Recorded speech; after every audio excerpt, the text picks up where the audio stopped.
زمانہ جاہلیت کا چل رہا ہے اور اللہ سے کوئی واقفیت نہیں ہے، پہلا حکم اللہ نماز کا نہیں دے رہے ہیں کہ نماز پڑھو، روزہ رکھو، حج کرو، عمرہ کرو، اس کا حکم پہلا نہیں آ رہا۔ عالم بننا فرض لازم نہیں ہے، لیکن میں وضو کر رہا ہوں، میں کاروبار کر رہا ہوں، میں شادی کر رہا ہوں، میری اولاد ہے، میں پرنسپل ہوں، میں ڈاکٹر ہوں، میں لائر ہوں، میں وکیل ہوں، تو اب مجھ پر اسلام کی کیا ذمہ داری عائد ہوتی ہے وہ سیکھنا اس کے اوپر فرض عین ہے، لازم اور ضروری ہے۔ Thanks for watching.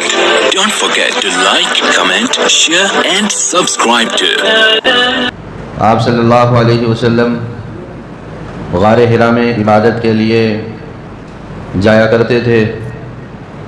نبوت سے سرفراز فرمائے جانے سے پہلے آپ صلی اللہ علیہ وسلم کا معمول یہ تھا، غار حرا میں عبادت کیا کرتے تھے۔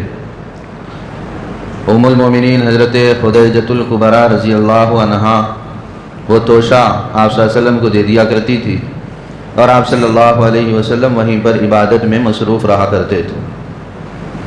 تو اسے معلوم ہوا کہ حضور اکرم صلی اللہ علیہ وسلم کو نہایت محبوب ترین چیز وہ اللہ کی بندگی اور اللہ کی اطاعت تھی، جو آپ صلی اللہ علیہ وسلم غار حرا میں فرمایا کرتے تھے۔ حضور اکرم صلی اللہ علیہ وسلم بیان فرماتے ہیں کہ میں ایک مرتبہ ایسے ہی عبادت میں مصروف تھا، اچانک ایک فرشتہ نمودار ہوا اس غار کے اندر اور وہ جبریل امی تھے، اور جیسے ہی غار میں تشریف لائے تو میں سمجھ گیا کہ اللہ کی جانب سے قاصد ہے، پیغام لے کر آئے ہیں۔ تو انہوں نے مجھ سے کہا کہ آپ پڑھیے، چونکہ آپ صلی اللہ علیہ وسلم جس زمانے میں تھے، جس دور میں تھے، اس وقت پڑھائی کا کوئی رواج نہیں تھا، اور ہم بارہا سنتے ہیں کہ آپ صلی اللہ علیہ وسلم کی جو بعثت مکے میں ہوئی اس موقع پر پورا مکہ اور اس زمانے کو زمانہ جاہلیت کہا جاتا تھا، جاہلیت کا دور۔ جاہلیت آپ سمجھ سکتے ہیں جہاں پر کوئی علم نہیں، علم کی کوئی روشنی نہیں، علم کا کوئی نام و نشان نہیں، اور ہر طرح کی جہالت اس ماحول اور معاشرے کے اندر پائی جاتی تھی۔ تو اس موقع پر سب سے پہلی آیات جو اتر رہی ہے، جبریل امی لے کر آئے اور کہا کہ پڑھیے۔ آپ صلی اللہ علیہ وسلم نے فرمایا، بخاری شریف کی حدیث ہے، آپ نے فرمایا ما انا بقاری، کہ میں پڑھا ہوا نہیں ہوں۔ آپ کا لقب امی ہے، آپ کے کوئی استاذ نہیں ہے، آپ نے کسی سے سیکھا نہیں ہے، ڈائریکٹ اللہ تبارک و تعالیٰ نے جبریل امی کے واسطے سے پورے علوم کا سمندر عطا کیا ہے۔ پورا کا پورا قرآن جو 30 پاروں میں موجود ہے جبریل امی کے واسطے سے ڈائریکٹ اتر گیا۔ آپ کا کوئی استاذ نہیں ہے، ہر شخص کا استاذ ہوتا ہے دنیا کے اندر، بغیر استاذ کے آدمی جاہل ہوتا ہے، کچھ بھی نہیں آتا اس کو، لیکن آپ کی براہ راست تربیت اور براہ راست علم اللہ تبارک و تعالیٰ کی طرف سے ہے، وہ ہے معلم اور آپ ہے متعلم، اور واسطہ جبریل امی ہے درمیان میں۔ پکڑے اور دبایا، اس کے بعد چھوڑا اور کہا کہ پڑھیے، تو فرمایا ما انا بقاری، میں پڑھا ہوا نہیں۔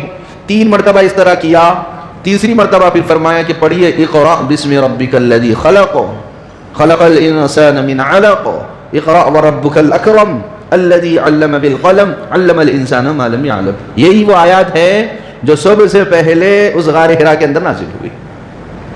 ان آیات کا مضمون آپ دیکھیں گے تو پڑھنے کا ہے، اقرأ پڑھیے۔ یہاں پر اللہ تبارک و تعالیٰ نے جو اہم پیغام دیا وہ ہم کو سمجھنا ہے، اور آپ پوری امت کو سمجھنے کی ضرورت ہے کہ زمانہ جاہلیت کا چل رہا ہے اور اللہ سے کوئی واقفیت نہیں ہے۔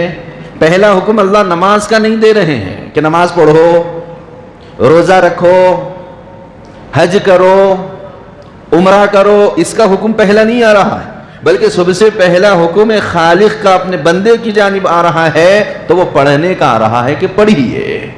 کیوں؟ کیا حکمت ہے اس کے اندر؟ کیا نقطہ ہے؟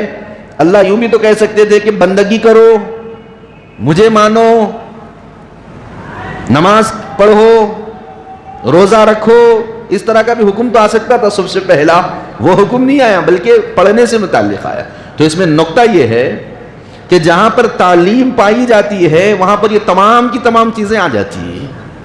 تعلیم کی وجہ سے جہالت ختم ہو جاتی، تعلیم کی وجہ سے، علم کی روشنی کی وجہ سے اطاعت پیدا ہوتی، علم کی روشنی کی وجہ سے اللہ کی پہچان ہوتی، علم کی روشنی کی وجہ سے دنیا اور حقیقت کی حقیقت کھلتی، دنیا اور آخرت کی.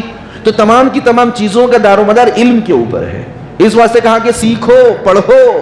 یہ سب سے پہلا اس زمانے کے اندر جو حکم دیا گیا وہ پڑھنے سے متعلق ہے. تو اسے معلوم ہوا کہ اہمیت پڑھنے کی کتنی ہے. آج امت اتنا دور ہو چکی ہے تعلیمی میدان میں. آپ دیکھیے ہر تعلیمی میدان میں مسلمان پیچھے ہے. اگر فیصد دیکھا جائے غیروں کا اور مسلمانوں کا تو تعلیمی اعتبار سے دنیاوی تعلیم میں اور دینی تعلیم میں، عصری تعلیم میں وہ مسلمان پیچھے ہے. جبکہ مسلمان کو سب سے پہلا حکم ہی یہ دیا گیا کہ وہ پڑھیں اور پڑھائی کے میدان میں آگے بڑھے. اور علم دو طرح کا ہے. ایک علم جسے دینی علم کہا جاتا ہے اور دوسرے علم کو عصری علم اور دنیاوی علم کہا جاتا ہے. علم کوئی بھی ہو انسان کو فائدہ پہنچاتا ہے. دین کا علم بھی اور دنیا کا علم بھی. آدمی دین کا علم حاصل کرتا ہے، اللہ کو پہچانتا ہے، رسول اللہ صلی اللہ علیہ وسلم کو پہچانتا ہے، قرآن کے علوم اس کو حاصل ہوتے ہیں، احادیث مبارکہ کے علوم حاصل ہوتے ہیں اور بہت آگے تک وہ چلا جاتا ہے. دنیاوی علوم پڑھتا ہے، آدمی قابل بنتا ہے، لائق بنتا ہے، قابل ترین بنتا ہے، دنیا کے اندر کمال حاصل کرتا ہے. یہ دو طرح کے راستے ہیں، یہ دو طرح کے علم ہے. اب حقیقی علم کسے کہتے ہیں؟ حقیقی علم کہتے ہیں جس علم کے ذریعے سے اللہ تک بندہ پہنچے، وہ علم حقیقی ہے. اس کے علاوہ جو علم ہے اسے آپ یوں کہہ سکتے ہیں کہ ہنر ہے. اس کے ذریعے سے آدمی دنیا کے اندر ترقی کرے گا. اس علم کے ذریعے سے آدمی چاند تک پہنچے گا. اس علم کے ذریعے سے سورج کی شعاؤں کی فوٹو لے گا اور سورج میں ریسرچ کرے گا. یہ دنیاوی علوم ہیں، اس کے ذریعے سے وہ دنیا میں ترقی کرتا ہے. اور جو اخروی علوم ہیں، جو دین کا علم ہے، اس کے ذریعے سے آدمی اس کی دنیا بھی بنتی ہے اور آخرت بھی بنتی ہے. اب اس کے اندر بھی تھوڑا سا فرق ہے. ایک ہے دین کا کمپلیٹ علم سیکھنا، وہ ہر ایک کے اوپر ضروری نہیں ہے. مکمل علم دین کا مکمل علم کیا ہے؟ پوری قرآن مجید کی تفسیر فرض کفایہ ہے، ہر ایک کے لیے ضروری نہیں ہے. کچھ پڑھ لے تو کافی ہے. اس واسطے کہ تمام کی تمام پوری امت مدرسوں میں جا کر 10-10 20-20 سال پڑھیں گے، کمائیں گے کون؟ بزنس کون کریں گے؟ جاب کون کریں گے؟ تجارت کون کریں گے؟ تو لہذا یہ چند لوگوں کے لیے ہے کہ وہ دین کا مکمل علم حاصل کرے. وہ جو مکمل حاصل کر لیتے تو ہم اپنی زبان میں ان کو عالم بولتے، مفتی بولتے، مفسر بولتے، محدث بولتے، محقق کہتے ہیں ہم انہیں، جو دین کا کمپلیٹ علم حاصل کرتے. تو وہ سب کے لیے ضروری نہیں ہے. اس کے علاوہ دین کا اتنا علم جس سے ہماری زندگی میں جو کاروبار ہے حلال حرام کی تمیز ہو جائے، پاکی اور ناپاکی کا علم ہو جائے، وضو اور غسل کے مسائل معلوم ہو جائے، شادی اور جنازے کے مسائل معلوم ہو جائے، بچوں سے متعلق ان کے حقوق معلوم ہو، شادی کی ہے تو بیوی کے حقوق معلوم ہو، کاروبار کر رہے ہیں کاروبار کے مسائل ہیں، اور اسی طریقے سے کوئی بزنس کرتے ہیں اس کے مسائل ہے. ان کا معلوم کرنا ہر ایک آدمی پہ ضروری ہے. اس کو کہتے ہیں فرض کفایہ. یہ فرض عین، فرض کفایہ نہیں، فرض عین. ہر آدمی کو اس کے شعبے کا علم ہونا لازم اور ضروری ہے. میں وضو کر رہا ہوں، ہر آدمی وضو کرتا ہے، تو وضو کن چیزوں سے باقی رہتا، کن چیزوں سے ٹوٹ جاتا. میں نماز پڑھ رہا ہوں، نماز کن چیزوں سے مکمل کمپلیٹ ہوتی اور کن چیزوں کے پیش آنے سے نماز ٹوٹ جاتی. اور میں بزنس کر رہا ہوں، کون سی چیز میرے لیے حلال ہے، کون سی چیز حرام ہے. کوئی ڈاکٹر ہے تو وہاں پر امانت داری کیا ہے، خیانت کیا ہے.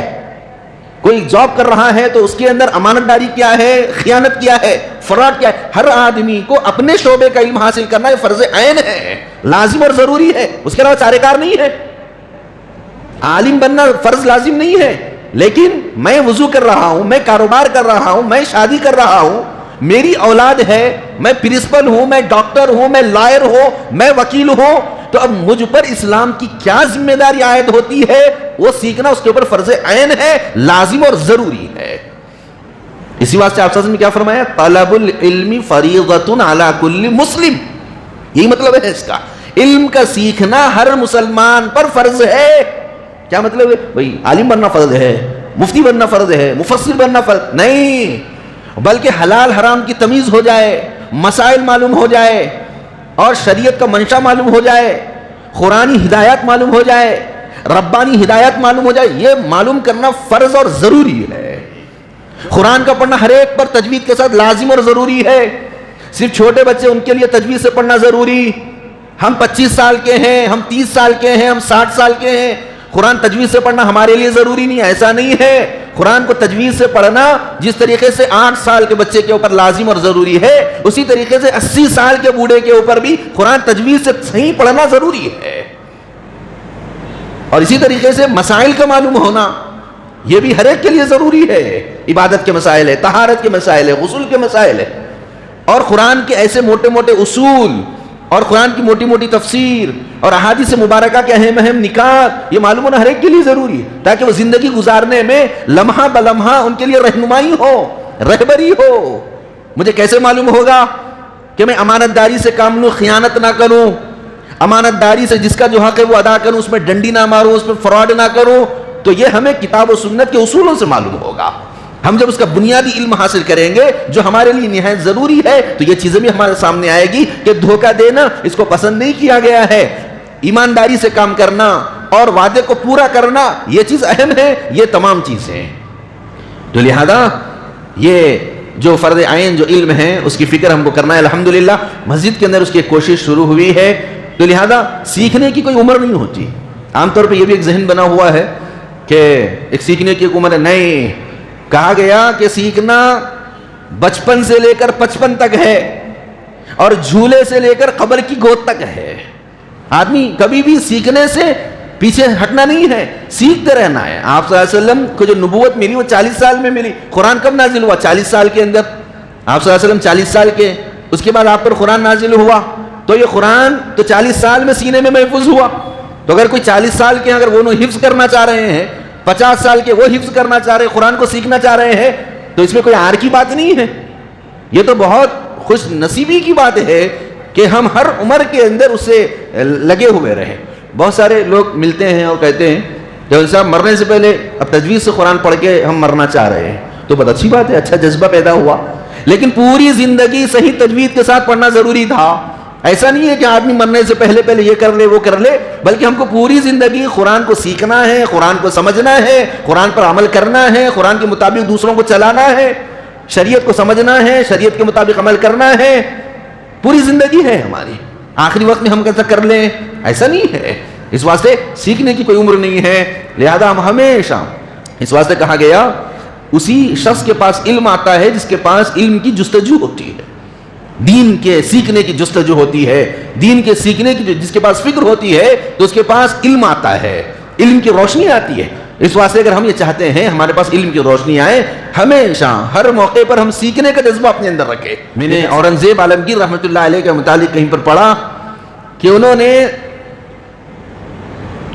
42 سال کی عمر میں حفظ کیا، جبکہ وہ بادشاہ تھے، حکمراں تھے، ایک جذبہ پیدا ہوا 42 ایئرز میں انہوں نے حفظ کیا اور قرآن مجید مکمل یاد کر لیا۔ اور بہت سارے ایسے بھی گزرے کہ ان کے اندر ایسا جذبہ قرآن کو پڑھنے، قرآن کو سیکھنے کا آیا۔ رمضان کا مہینہ ہے، کشتی کا سفر ہے، اب کشتی چل رہی ہے، تراویح کون پڑھائیں گے؟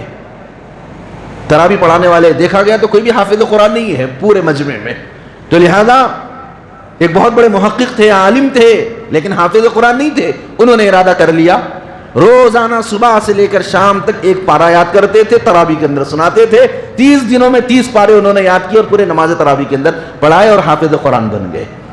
یہ جذبہ تو ہر عمر کے اندر سیکھنے کا جذبہ جب ہوتا ہے تو آدمی کے اندر کمال بھی آتا ہے، وقار بھی آتا ہے، اور پھر بلندیوں پر بھی آدمی پہنچتا ہے۔ علم کے ذریعے سے ہی انسان کو کمال ہے۔ جس کے پاس علم نہ ہو، مسائل کا علم نہیں ہے، دین کا علم نہیں ہے، شریعت کا علم نہیں ہے، تو اس کے لیے کوئی کمال نہیں ہے، کمال اسی کے لیے۔ اس واسطے جستجو ہم میں سے ہر ایک کو اس بات کی ہونی چاہیے۔ تو اللہ تبارک و تعالیٰ پہلا جو حکم دے رہے ہیں وہ پڑھنے سے متعلق ہے۔ آپ مکمل دین کا علم حاصل کریں، یہ اسے فرض کفایہ کہا جاتا ہے، کچھ حاصل کریں تو کافی ہے۔ البتہ دین کا وہ علم جو ہم سے وابستہ ہے اس کا سیکھنا، اس کا سمجھنا، ان مسائل کو معلوم کرنا، یہ ہر ایک کے اوپر لازم اور ضروری ہے۔ اس کو فرض عین کہا جاتا ہے۔ آپ صلی اللہ علیہ وسلم نے فرمایا طلب العلم فریضۃ علی کل مسلم، علم دین کا حاصل کرنا ہر مسلمان مرد اور عورت پر فرض عین ہے، لازم ہے۔